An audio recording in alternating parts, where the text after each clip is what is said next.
सभी मित्रों का दिल से बहुत बहुत स्वागत व अभिनंदन है। चलिए मित्रों, जानते हैं भगवान महात्मा बुद्ध के द्वारा एक अनमोल सुविचार और उसके बाद जानेंगे स्वास्थ्य से संबंधित कुछ महत्वपूर्ण जानकारियाँ। तो दोस्तों चलिए सुनते हैं पहले भगवान महात्मा बुद्ध का दोस्तों उपदेश। आज का उपदेश है अकेलेपन की ताकत। उसके बाद हम जानेंगे पूरे विश्व का सबसे ताकतवर, सबसे अच्छा 6 अनाज के बारे में। उस अनाज की खूबी जानेंगे, उसमें क्या क्या तत्व पाए जाते हैं, उसके क्या फ़ायदे हैं, उसे हमें कैसे खाना है। तो दोस्तों विश्वास मानिए, आप जो 6 अनाज के बारे में जानेंगे, जानकर चौंक जाएंगे। इसके इतने सारे फ़ायदे हैं, आज तक तो हम लोग खा ही नहीं रहे थे। हमारे पहले पूर्वज लोग यही खाते थे और स्वस्थ और निरोग रहते थे, इतना ताकतवर रहते थे हम आप सोच भी नहीं सकते हैं। तो दोस्तों चलिए उस पर बाद में बात करते हैं। पहले भगवान महात्मा बुद्ध का एक उपदेश सुन लेते हैं। गौतम बुद्ध, जो भारतीय इतिहास में एक महान आध्यात्मिक गुरु के रूप में प्रसिद्ध है, ने अकेलेपन की ताकत के महत्व को बहुत गहराई से समझाया था। वह मान्यता रखते थे कि अकेलापन एवं आंतरिक अनुभव है जो हमारी आत्मा के साथ जुड़ा हुआ है और हमें समझने और प्रकट करने का एक माध्यम है। अकेलेपन की ताकत से हमें स्वतंत्रता, प्रासंगिकता और आत्म प्रेम की प्राप्ति होती है। हम गौतम बुद्ध के अकेलेपन की ताकत के बारे में विस्तार से चर्चा करेंगे। अकेलेपन एक ऐसी स्थिति है जब हम अपने आप को एकांत में पाते हैं। इस अवधारणा के अनुसार जब हम अकेलापन का अनुभव करते हैं तो हम अपने मन की गहराइयों में उतरते हैं और अपने स्वयं के साथ जुड़ जाते हैं। यह हमें अपनी स्वाभाविक स्थिति में पहुंचने की अनुमति देता है और हमें स्वयं को अच्छी तरह से समझने का अवसर प्रदान करता है। भगवान बुद्ध के अनुसार अकेलेपन विविध आध्यात्मिक अनुभवों और उन्नति के लिए एक महत्वपूर्ण कारक है। वह समझते थे कि जब हम अकेलापन की स्थिति में होते हैं तो हम संयम और मनोयोग के साथ अपनी मन शक्ति को नियंत्रित कर सकते हैं। यह हमें शांति, स्थिरता और स्वयं की निर्भरता की प्राप्ति में मदद करता है। अकेलेपन की ताकत हमें आध्यात्मिक दैवत्व को पहचानने और विकसित करने में सक्षम बनाती है। अकेलापन की ताकत हमें अपने असाधारण प्रभाव को जीवित करने का एक नया तरीका सिखाती है।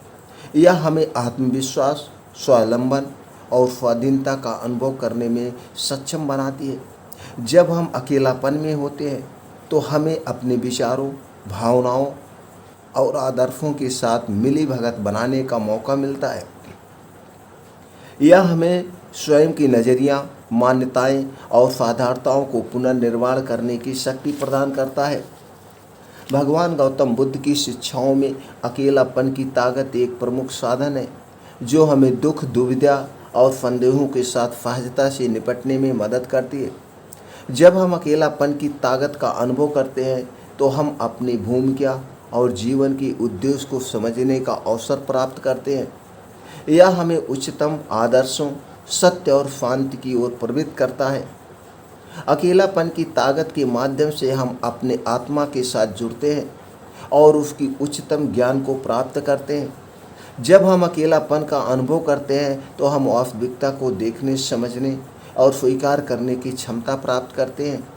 यह हमें सत्य के पथ पर चलने और अपने आत्मिक विकास के लिए ज्ञान का उपयोग करने की सामर्थ्य प्रदान करता है। अकेलापन की ताकत न केवल हमारे आंतरिक विकास के लिए महत्वपूर्ण है, बल्कि इसका भी एक महत्वपूर्ण सामाजिक महत्व है। जब हम अकेलेपन की ताकत का अनुभव करते हैं तो हम अपने सामरिक और सांस्कृतिक मूल्यों को समझते हैं और अपनी संगठनात्मक क्षमताओं को विकसित करते हैं। अकेलापन हमें एकजुट होने, संगठन करने और समुदाय में सकारात्मक परिवर्तन लाने की प्रेरणा देता है। इस प्रकार गौतम बुद्ध ने अकेलेपन की ताकत के महत्व को समझाया है। अकेलापन की ताकत हमें स्वतंत्रता, प्रासंगिकता और आत्म प्रेम की प्राप्ति में मदद करती है। यह हमें अपनी स्वाभाविक स्थिति में पहुँचने आत्मविश्वास को विकसित करने और सत्य के पथ पर चलने की प्रेरणा देती है। अकेलेपन की ताकत हमें अपने स्वयं के नज़रिया, मान्यताएं और साधारणताओं को पुनर्निर्माण करने की शक्ति प्रदान करती है और समाज में सकारात्मक परिवर्तन लाने में सहायक करती है। अब मित्रों, हम जानते हैं धरती का, पूरे दुनिया का, पूरे विश्व का सबसे शक्तिशाली इच्छा अनाज।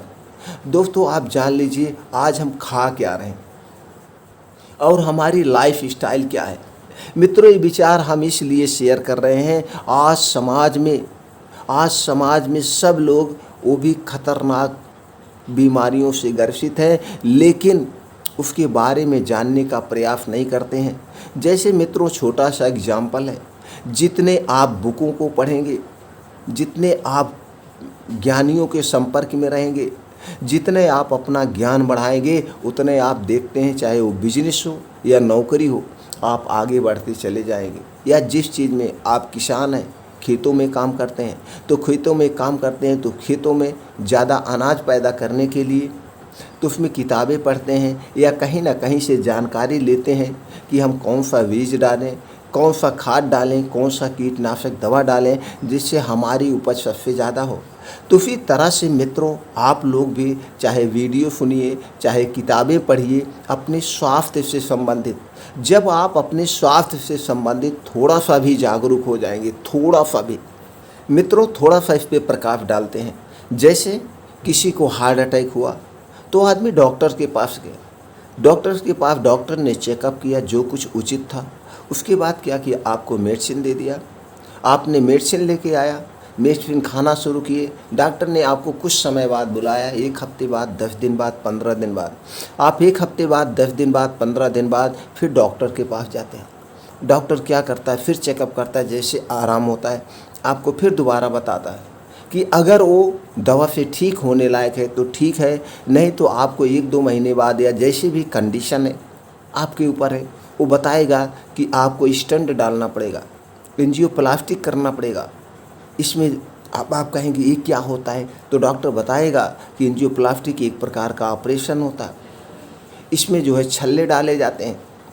कितना खर्चा आएगा आप पूछेंगे, आपको खर्चा बता देंगे और आप आएंगे, उसकी व्यवस्था करेंगे, ऑपरेशन करा लेंगे। लेकिन वहीं पे ना तो आपने ये पूछा, 2 क्वेश्चन वहाँ पे आपके सामने था। पहली बार जब आप डॉक्टर को दिखाने गए, आपने वहाँ ये जानने का प्रयास नहीं किया, सर मुझे हार्ट अटैक आया क्यों, हार्ट अटैक आता क्यों है, हार्ट अटैक किस कारण से आता है। अगर आप पूछते भी तो शायद इसका जवाब आपको नहीं मिलता। तो फिर डॉक्टर क्या कहता है, डॉक्टर के पास इतना तो समय है नहीं, एक पेशेंट को 1 से 2 मिनट नहीं 5 मिनट में निपटा देते हैं, अगला पेशेंट दे। तो पूछते भी तो कहते हैं आप डॉक्टरी पढ़ने आए हो कि इलाज कराने। डॉक्टर के गुस्से के डर से आप कुछ पूछते नहीं और चले होते। और यही आयुर्वेद कहता है, जब तक आप कारण को नहीं जानेंगे, निवारण कहाँ से जानेंगे। आपको कारण जानना बहुत ज़रूरी है। इसलिए जब भी आपको कोई बीमारी हो, कोई भी बीमारी हो रही है, वो बीमारी क्यों हुई, होने की उसके क्या कारण है, और उस कारण को पकड़ करके उस कारण को अपने ज़िंदगी से ही निकाल दीजिए, अपनी लाइफ से ही निकाल दीजिए और उस कारण को दूर कर देंगे दोस्तों, बीमारी स्वतः ठीक हो जाएगी। हमारी शरीर बहुत शक्तिशाली है, हमारे शरीर में इतनी शक्तियां हैं कि इसका हम प्रयोग कर लें, सही तरीके से अपने शरीर की शक्तियों के बारे में जान जाए तो हम कभी बीमार ही नहीं, मित्रों कभी बीमार नहीं होंगे, इतनी शक्ति है। तो दोस्तों इसलिए आपको कारण जानना जरूरी है, कारण बहुत तो जो आज हम आप लोगों अच्छा अनाज के बारे में बात कर रहे हैं, तो इसे अनाज आप अगर अपना लिए अपने ज़िंदगी में दोस्तों, कोई बीमारी नहीं। और एक चीज़ ज़रूर पालन करिएगा, 2 मिनट का समय लेके आप लोगों के हित के लिए बता दे, प्रकृति जितने नियम प्राकृतिक हैं आपको उन नियमों के बारे में जानना होगा। जैसे हमें कब सोना है, कब जगना है, हमें खाना कौन सा खाना है, कौन सा खाना नहीं खाना है, हमें खाना खाते समय पानी पीना है कि नहीं पीना है। 2 मिनट में जवाब हम इसमें आंसर डाल देते हैं, प्रकाश डाल देते हैं। अगर इन 4 नियमों को आपने अपना लिया और इस अनाज को आपने अपना लिया तो दोस्तों भविष्य में कभी कोई बीमारी नहीं होगी। पहला नियम है आप उठने का 4 से 5 बजे ब्रह्म मुहूर्त में उठने का प्रयास करिए और उठिए। उठने के बाद बासी मुंह में जो लार है, बासी मुंह उठ करके 2 से 3 गिलास आप गुनगुना पानी पीजिए। और जब ये लार आपके मुंह में जाएगी तो आपकी लीवर को डिटॉक्स कर देगी। और पानी हमेशा घूट घूट के अलती पलती मार के ही पीना चाहिए। भविष्य में कभी खड़े होकर पानी मत पीजिएगा। खड़े होकर अगर आप पानी पिएंगे तो गठिया बाई बतास आपको बुढ़ापा में होगा। पानी पीने के बाद अब आप निकल जाइए। 5 बजे अपना घर आपको छोड़ ही देना है। अब 5 बजे आप निकल जाइए मॉर्निंग वॉक। मित्रों, हो सके तो मॉर्निंग वॉक नंगे पाँव करिए और ऐसे स्थान पे करिए जहाँ पे पक्की रोड ना हो, कच्ची हो, घास फूस हो। तो ऊपर से आसमान से जो ओस की बूंदें पड़ी होती है आपके पैर से संपर्क होगी तो आपको शरीर में एक प्राकृतिक ऊर्जा आपको मिलेगी। अब वहीं पे कम से कम 5 से 6 किलोमीटर आपको चलना है। 5 से 6 किलोमीटर। जब आप 5 से 6 किलोमीटर, वो भी आधे घंटे में से कवर कर लेना है। तो जब आप वहाँ पे तेज़ कदमों से चलेंगे, तेज़ कदमों से, तो जो आपने गलत फैट खाया है या गुड फैट होता है और एक होता है दोस्तों बेड फैट। बेड फैट जो गलत खाया है, बेड फैट गुड कोलेस्ट्रॉल आपके स्वास्थ्य के लिए लाभदायक है। तो दोस्तों आप जो गंदा कोलेस्ट्रॉल खाया है वो आप जब पसीने के माध्यम से शरीर से बाहर हो जाएगा। नहीं तो यही गंदा कोलेस्ट्रॉल धीरे धीरे आपके शरीर में जमता रहता है। बाद में जाके हार्ट अटैक, ब्लड प्रेशर, तमाम तरह की बीमारियां हो। तो वहाँ पे आपको खूब तेज़, जिससे आप तेज़ चलेंगे तो आपका हार्ट तेज़ पंप करेगा और ब्लड सर्कुलेशन आपके शरीर में खूब तेज़ होगा। तो वहाँ पे 5 से 6 किलोमीटर आपको चलना है। उसके बाद वहीं पे बैठ के कुछ योगा करिए, ध्यान करिए। अब योगा ध्यान जब आप करेंगे तो दोस्तों 2 योगा ध्यान जरूर करिएगा, अनुलोम विलोम, कपालभाति। अनुलोम विलोम करेंगे तो आपके दिमाग तक, नसों नसों तक ऑक्सीजन पहुंच जाएगा और कपालभाति से आपका लीवर स्ट्रांग होगा। ये दोनों एक्सरसाइज कैसे की जाती है, यूट्यूब पे बहुत सारे वीडियो पड़े हैं। किसी का भी वीडियो देख करके, सीख करके आप आसानी से कर सकते हैं। अब वहीं पे आपको 2 घंटे बिताना है, 5 से 7 बजे। अब 5 से 7 बजे सूर्य की धूप हो चुकी है। इस सूर्य की रोशनी में विटामिन डी और कैल्शियम प्रचुर मात्रा में पाया जाता है। अगर आप सूर्य की धूप में 15 से 20 मिनट डेली बैठते हैं तो आपके शरीर में कभी भी हड्डी से संबंधित रोग नहीं होगा। विटामिन डी और कैल्शियम का कोई सप्लीमेंट्री नहीं लेना पड़ेगा, कोई भी एक्स्ट्रा आपको कभी नहीं खाना पड़ेगा। और दोस्तों जो आप नंगे पाँव वहाँ टहलेंगे, इससे आपकी आंखों की रोशनी तेज होगी। आपको बुढ़ापे तक कभी भी चश्मे की ज़रूरत नहीं पड़ेगी। अगर 2 घंटे ये अपना लिया, ये प्रकृति के नियम जरूर अपनाइए। ये प्रकृति के नियम है, इनको जिसने भी अपने जीवन में उतार लिया उसका जीवन हमेशा हमेशा के लिए स्वस्थ और निरोगी हो गया। अब उसके बाद कुछ खाने के नियम का पालन करना है। खाने के नियम दोस्तों, 3 सफ़ेद चीज़ें कभी मत खाइएगा। सफ़ेद नमक, इसके स्थान पर सेंधा नमक या ब्लैक नमक। चीनी बिल्कुल मत लीजिएगा, चीनी सबसे खतरनाक होती है। चीनी के स्थान पे आप गुड़ लीजिए। उसके बाद मैदा मत खाइएगा, मैदा से बनी कोई चीज़ मत खाइएगा। 3 चीज़ें, तेल मत खाइएगा, रिफाइन कभी मत खाइएगा। रिफाइन उसको 10 से 12 केमिकल पड़ते हैं उसमें दोस्तों, 10 से 12 केमिकल पड़ते हैं। 200 डिग्री टेम्परेचर पर हीट किया जाता है। 5 से 6 प्रोसीजर से गुजरना पड़ता है। उसमें सारे अच्छे कोलेस्ट्रॉल नष्ट हो जाते हैं, बेड कोलेस्ट्रॉल बचते हैं, जो कि आपको हार्ट अटैक, ब्लड शुगर जैसी बीमारी को जन्म देते हैं। डालडा कभी मत खाइएगा। बाहर की बनी हुई चीज़ें कोई मत खाइए, सब घर का खाइए। जैसे बाहर की बनी हुई चीज़ें, जंक फूड, फास्ट फूड कुछ मत लीजिए। रोड साइड जो चीज़ें होती है, रोड साइड पकौड़ी, पानी पूरी, समोसे, चाय जो होती है इसे मत लीजिएगा। डिब्बा बंद चीज़ कोई मत लीजिएगा, जैसे चिप्स, पाकड़, ब्रेड, टोस्ट, ये जितने चीज़ें हैं अपनी ज़िंदगी से निकाल दीजिए। और दोस्तों धूम्रपान, सिगरेट ये सब मत करिएगा, कभी मत करिए। ये सारी हमारे शरीर में रोग ही पैदा करते हैं। और क्या नहीं करना। अब खाना क्या है दोस्तों, हरी साग सब्जी खाइए, खूब जम के खाइए, वो भी सीजन वाइज। जिस एरिया में आप रहते हैं प्रकृति ने उसी एरिया के हिसाब से आपके शरीर ढली होती है। तो आप अपने एरिया में जो रहते हैं वहाँ पे जो सब्जियाँ हों, जो फल हों, उसी को खूब जम के खाइए। उसी को आपका शरीर पचा पाता है, आपका पेट उसी को पचा पाता है, दूसरे मत खाइए। और कुछ लोग हैं सीजन वाइज कम खाते हैं, बिना सीजन वाइज सब्जी खाते हैं। अगर आप बिना सीजन वाइज सब्जियां खाएंगे, फल खाएंगे, तो उसको प्रिवेंट करने के लिए, उसको सुरक्षित रखने के लिए तरह तरह के केमिकल डाले जाएंगे जो आपके स्वास्थ्य के लिए हानिकारक हैं। इसलिए ध्यान दीजिए अगर ये नियम। और एक चीज़ क्या करना है, खाना दोस्तों हमेशा भूख से 70% खाइए। सुबह का खाना आप भरपेट खा सकते हैं, दोपहर का खाना सुबह खाने का आधा खाइए, और रात का खाना दोपहर के खाने का आधा, यानी कि रात का खाना नाम मात्र। अगर हो सके तो दोस्तों 8 बजे तक खा लीजिए आज की लाइफ स्टाइल में, और 8 बजे आप खाना खाने के बाद 10 बजे तक आप सो जाएंगे तो हमेशा आपका स्वास्थ्य अच्छा बना रहेगा। और एक चीज़ और करिएगा, आप अपने हमारा शरीर 3 दोष से बना है, वात दोष, पित्त दोष, कफ दोष। आप इन तीनों दोषों को मेंटेन रखेंगे तो शरीर में कोई बीमारी नहीं होगी, कोई बीमारी नहीं। और दोस्तों खाना खाते समय पानी कभी मत पीजिएगा, खड़े होकर के पानी कभी मत पीजिएगा। खाना खाने के 1 घंटे पहले पानी पी सकते हैं, खाना खाने के 2 घंटे के बाद पानी पीजिएगा। अगर इतने नियमों का आप पालन कर लिया, और अगर आपको वात रोग से बचना है तो हमेशा गुनगुना पानी पीजिएगा, हमेशा पूरी 24 घंटे गुनगुना। आपको पेट से संबंधित कोई बीमारी नहीं होगी। और ठंडी चीज़ कभी मत खाइएगा अगर आप अपने पेट को सही रखना चाहते हैं, दुरुस्त रखना चाहते हैं, बीमारी से बचाना चाहते हैं। चाहे वो कोल्ड ड्रिंक्स हुआ, चाहे ठंडा पानी हुआ, चाहे आइसक्रीम हुआ, ये सारी चीज़ें अपने ज़िंदगी से हटा दीजिए। उसका भी रीज़न है, आपका शरीर 37 डिग्री टेम्परेचर पर होता है, 35 डिग्री टेम्परेचर पर होता है। अगर कोई भी ठंडी चीज़ आप खाएंगे तो आपकी स्वास्थ्य के लिए हानिकारक है। अब हम जानते हो कौन से अनाज हैं। पहले वो अनाज का नाम जानिए, उसकी तासीर कैसी होती है वो भी बताएंगे, उसमें कौन कौन से तत्व पाए जाते हैं वो भी बताएंगे, और उसके क्या फ़ायदे हैं वो भी हम बताएंगे। पहला दोस्तों है जौ।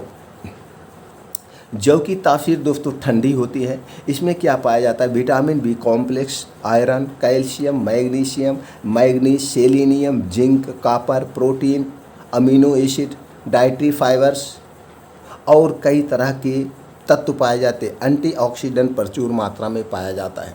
तो दोस्तों ये है जौ के पाए जाने वाले तत्व। अब इसके फायदे के बारे में जान लेते हैं। हृदय को स्वस्थ रखता है, प्रतिरोधक क्षमता बढ़ाता है, यौन स्वस्थ रखता है, वजन घटाने में सहायक, पाचन शक्ति बढ़ाता है, कब्ज को ठीक करता है,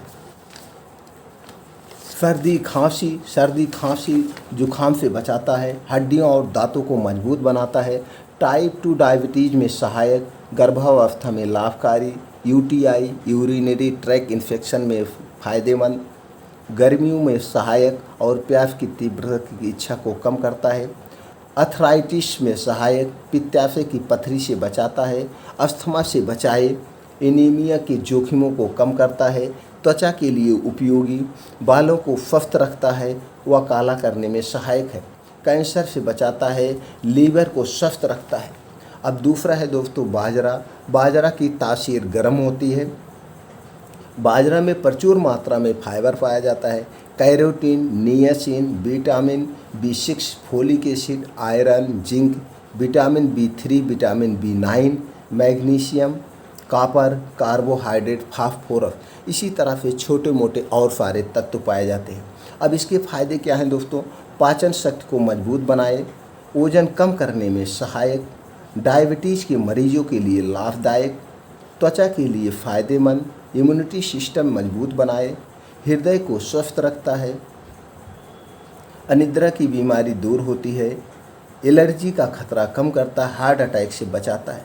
अब दोस्तों हम जानते हैं ज्वार के बारे में पाए जाने वाले तत्व। ज्वार की तासीर ठंडी होती है, mineral, protein, fibre, potassium, phosphorus, calcium, iron, vitamin B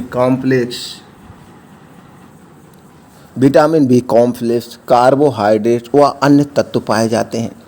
अब दोस्तों हम जानते हैं कोदो के बारे में। कोदो में क्या क्या पाया जाता है, फोलोलिक, टैनिट, फाइट्स, लेसिथिन, एंटीऑक्सीडेंट, इसी तरह से छोटे मोटे और तत्व पाए जाते हैं। इसके क्या फ़ायदे हैं, रूखी की समस्या को कम करता है, घेंघा रोग से बचाता है, सांसों व खांसी को दूर करता है, पेट रोग दूर करता है, बवासीर में फ़ायदेमंद, डायबिटीज़ को नियंत्रण करता है, लकवा में फ़ायदेमंद है, त्वचा रोग को दूर करता है, सूजन को कम करता है। अब दोस्तों अगला जो है सांवा की तासीर क्या होती है, ठंडी होती है। सांवा में क्या क्या तत्व पाए जाते हैं, सांवा में पाया जाता है दोस्तों कैल्शियम, पोटेशियम, कार्बोहाइड्रेट, विटामिन व अन्य तत्व पाए जाते हैं। अब इसके क्या क्या फ़ायदे हैं? डायबिटीज़ को कम करता है, एंटीऑक्सीडेंट से भरपूर है, कोलेस्ट्रॉल को कम करता है, कब्ज से बचाता है, इम्यूनिटी सिस्टम को मजबूत करता है, ग्लूटीन फ्री है और छोटे मोटे अन्य फ़ायदे भी है दोस्तों। अब जानते हैं हम चना के बारे में। चना क्या है? चना में क्या क्या पाया जाता है दोस्तों? Mineral, protein, fibre, potassium, phosphorus, calcium, iron व अन्य विटामिन, बी कॉम्प्लेक्स, कार्बोहाइड्रेट, इसी तरह से और सारे छोटे मोटे तत्व पाए जाते हैं जो कि हमारे स्वास्थ्य के लिए बहुत लाभदायक होते हैं दोस्तों। अब इसके फ़ायदे के बारे में जान जाते हैं। इसके फ़ायदे में डाइजेशन को स्वस्थ रखता है, विटामिन और खनिज का अच्छा स्रोत है, फाइबर की अधिकता होती है, एंटीऑक्सीडेंट का प्रमुख स्रोत है, ट्यूमर को बनने से रोकता है, मधुमेह के रोगियों के लिए लाभदायक है, रक्त में कोलेस्ट्रॉल को कम करता है, वजन नियंत्रण रखता है, हड्डियां मजबूत बनाता है, मूड को बेहतर बनाने में सहायक करता है, ऊर्जा के स्तर को बढ़ाने में मदद करता है। अब दोस्तों जानते हैं हम रागी के बारे में। रागी दोस्तों बहुत अच्छा स्रोत है। रागी में क्या क्या पाया जाता है मित्रों? रागी की तासीर गर्म होती है। रागी में क्या क्या पाया जाता है? Calcium, protein, fibre, carbohydrate, fibre, iron, calcium, vitamin B9, vitamin D3 और सारे अन्य तत्व पाए जाते हैं। अब इसके क्या फ़ायदे हैं दोस्तों? शुगर को कम करता है, हड्डियों को मजबूत बनाता है, एनीमिया दूर करता है, त्वचा के लिए लाभदायक है, कोलेस्ट्रॉल कम करता है, कमर दर्द, जोड़ों के दर्द को दूर करता है। इसी तरह से और बहुत सारे फ़ायदे हैं। अब आप लोगों के सामने जो हमने इतने अनाज के बारे में बताया, अब आप दोस्तों सब जान गए होंगे इसमें कौन कौन से तत्व पाए जाते हैं, इसके क्या क्या फ़ायदे हैं। अब दोस्तों इनमें से आप चाहें तो जितने हमने अनाज बताया सारे अनाजों को एक मिक्स रोटी के तौर पर आटा पिसा लीजिए। अब इस आटे को आप रोटी में अपने शामिल कर लीजिए, लेकिन याद रखिएगा आटा जो है थोड़ा मोटा ही पिसाइएगा, बहुत पतला नहीं, और उसे चाल कर मत खाइएगा दोस्तों। उसमें जो भूसी होती है उसी में ही तो प्रचुर मात्रा में प्रोटीन, फाइबर पाए जाते हैं। कभी मत चाल के खाइएगा। थोड़ा सा आपको देखने में अच्छा नहीं लगेगा, लेकिन अगर आप चिकनाई वाली जितने चीज़ें देखने में अच्छी होती हैं दोस्तों, चाहे जो भी धरती पर है, जो भी चीज़ें देखने में जितने अच्छी लगेंगी उससे आपकी बर्बादी एकदम फिक्स है। इसलिए इसे मोटा पिसाइएगा और छोटी चक्की में पिसवाइएगा, चाल के मत खाइएगा, मार्केट से ख़रीद के लाइएगा, उसे अच्छी तरह से धुलने के बाद ही पिसाइएगा। और ये जितनी चीज़ें हैं, हो सकता है कुछ चीज़ें आपके एरिया में ना होती हों, तो दोस्तों आपको ऑनलाइन सारी चीज़ें मिल जाएंगे। आपके मार्केट में ऐसे ऐसे मॉल खुल गए हैं, ऐसे ऐसे शॉपिंग सेंटर खुल गए हैं, सुपर मार्केट खुल गए हैं। इस सारे अनाज आपको हर एक पूरे वर्ल्ड में चाहे जहां आप हैं वहां आप प्राप्त कर सकते हैं। दोस्तों इस अनाज को शामिल करिए और प्राकृतिक रूप में ही खाइएगा। और इसके आटे भी मार्केट में मिलने लगे हैं, लेकिन हम आपको उसकी सलाह नहीं देंगे क्योंकि उनकी क्वालिटी पर हमें भरोसा नहीं है। वही जैसे गेहूं का आटा जो मार्केट में बिक रहा है उसको खाने से कोई मतलब नहीं है, उसी तरह से आप खुद साबुत खरीदवाइए। स्वस्थ रहना है कुछ साबुत खरीदिए और खुद अपने सामने उस आटे का प्रोसीजर करके साफ़ सफाई करके आप उसे पिसा के खाएंगे तो दोस्तों स्वस्थ और निरोग रहेंगे। तो इसकी रोटी जो आटे की होती है आप पकौड़ी बनाइए, समोसे बनाइए, दलिया बनाइए और इसका सत्तू। हम तो ये कहेंगे दोस्तों ये सारे अनाज आप खरीद लीजिए, इसको धुल लीजिए, इसे अच्छे से सुखा लीजिए, अच्छे से सुखा लीजिए। और सारे मित्र आते जाते हैं, अपर सफ़र करते रहते हैं। जैसे कहीं आप सफ़र में जा रहे हैं तो आप क्या करते हैं, कहीं बस खड़ी होती है, ट्रेन खड़ी होती है तो आप सब समोसे लेते हैं, पकौड़ी खाते हैं, बिस्किट लेके खाते हैं। ये सब क्या चीज़ है? ये सारी चीज़ें घटिया चीज़ों से बनी हुई है जो कि आपके स्वास्थ्य के लिए हानिकारक है। तो इसका जो हमने जितने अनाज बताए ये अनाज आप खरीद लीजिए। खरीदने के बाद सिंपल सी बात है, इसे अच्छे से धुल लीजिए।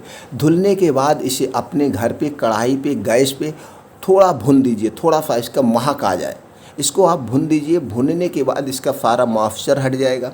अब भुनने के बाद ये पका हो गया। सत्तू ऐसे पहले दादी माँ गांव में ऐसे सत्तू बनाते थे और उस सत्तू को लेके आप किससे कहानियाँ सुनोगे तो सत्तू लेकर लोग कहीं जाते थे रास्ते में सफ़र, तो सत्तू को जो है निकाले, पत्ते पे निकाले, केला के पत्ता लिए कहीं से काट लेते थे, केले के पत्ते पे उस सत्तू को डाले, पानी डाले, सान के खा लेते थे। उनका नाश्ता हो जाता था, हफ्ट पुफ्ट रहते थे। तो दोस्तों ये मिक्स करके आप सत्तू बना लीजिए। सत्तू बनाने के बाद इसे आपके पास मिक्सर होगा या मशीन से आप पिसा लीजिए। अब ये सत्तू क्या हो गया, एक बढ़िया सत्तू बन गया, वो भी स्वादिष्ट। जो आपको सत्तू बिकते होंगे ना, वो जो मार्केट में इस समय सत्तू बिक रहे हो, किसके बिक रहे हैं, वो चने के सिर्फ सत्तू होते हैं। वो चने के होते, वो भी भुना नहीं होता है, वो खाने से कोई आपको बढ़िया नहीं मिलता है। और उसके छिलके भी निकाल के वो पीसा जाता है, दाल का सत्तू बनता है। इस छिलका से, छिलका कभी मत निकालिएगा किसी भी अनाज का, वही तो फाइबर है, वही तो आपके स्वास्थ्य के लिए लाभकारी है। तो दोस्तों इसको भून करके आप सत्तू बना लीजिए। आप कहीं सफ़र में जाइए, एक गिलास लीजिए, उस गिलास में सत्तू डालिए, 100 ग्राम, 150 ग्राम, 50 ग्राम जो आप पी पाएँ, उसे एक ड्रिंक की तरह घोर लीजिए। किसके तरह, ड्रिंक की तरह घोल करके उसमें स्वादानुसार अपने पास क्या रख लीजिए, जीरा रख लीजिए, काली मिर्च का पाउडर रख लीजिए, जीरा का पाउडर रख लीजिए, सेंधा नमक खाना चाहते तो सेंधा नमक, नहीं तो काला नमक, ये डाल के मिला के एक डिब्बे में पाउडर रख लीजिए और एक डिब्बे में अपना सत्तू रख लीजिए। वहीं गिलास में तुरंत इसको डालिए। नमकीन अगर खाना तो यही डालिए, नमकीन जो आप जीरा पाउडर लिए, और घोल के पी जाइए। फर्स्ट क्लास एनर्जी मिलेगी और भरपूर शक्ति मिलेगी। इस तरह से पी सकते हैं। नहीं तो आपको मीठा पसंद है तो इसी में दोस्तों आप गुड़ या मीठा डाल के ऐसे भी पंजीरी की तरह इसे मिक्स करके ऐसे खा सकते हैं। जैसे भी खाएं आप, फान के भी उसमें नमक डाल के सत्तू की तरह खा सकते हैं। तो दोस्तों इसे आप अपनाइए, एकदम स्वस्थ और निरोग रहेंगे दोस्तों। और आप भी अपनाइए, अपने यार दोस्तों को भी बताइए, जितने जानने वाले हैं सबको बताइए। सब लोग स्वस्थ और निरोग रहें, यही तो हमारे भारतीयों की पहचान है। वो अपना भी स्वस्थ रहते हैं और दूसरों को भी सलाह देते हैं स्वस्थ और निरोग रहने के लिए। तो दोस्तों ये वीडियो ज़्यादा से ज़्यादा लोगों तक पहुंचा दीजिए। सब लोग इसी अनाज को अपनाएं, स्वस्थ और निरोग रहें। पूरा भारत देश, पूरा वर्ल्ड स्वस्थ और निरोग हो जाए। जो आपकी कमाई का 25 से 30% पैसा खर्च हो रहा है दवा में, दोस्तों विश्वास मानिए बच जाएगा। आप इस अनाज का प्रयोग करना शुरू कर दीजिए, हरी साग सब्जियां खाना शुरू कर दीजिए। और जो हमने प्राकृतिक नियम बताएं, उठने का, सोने का, जागने का, हमें कौन सा खाना खाना चाहिए, कौन सा खाना नहीं खाना चाहिए, हमें पानी कब पीना चाहिए, पानी कब नहीं पीना चाहिए, इस सारी प्रक्रिया आप अपना लीजिए। आप स्वस्थ और निरोग रहेंगे। मित्रों, हम वात पित्त कफ पे विस्तृत जानकारी देंगे, जिससे हमारे शरीर में रोग होता है। और पानी के पीने के क्या नियम है, खाना खाने के क्या क्या नियम है, वो डिटेल हम बता देंगे। अगर इन नियमों का आपने पालन कर लिया तो कभी भी आपको कोई रोग नहीं होगा, कभी कोई रोग नहीं होगा। दोस्तों ये जानकारी ज़्यादा से ज़्यादा लोगों तक शेयर करिए। फिर मिलते हैं ऐसी ही महत्वपूर्ण जानकारी के साथ अगले वीडियो में।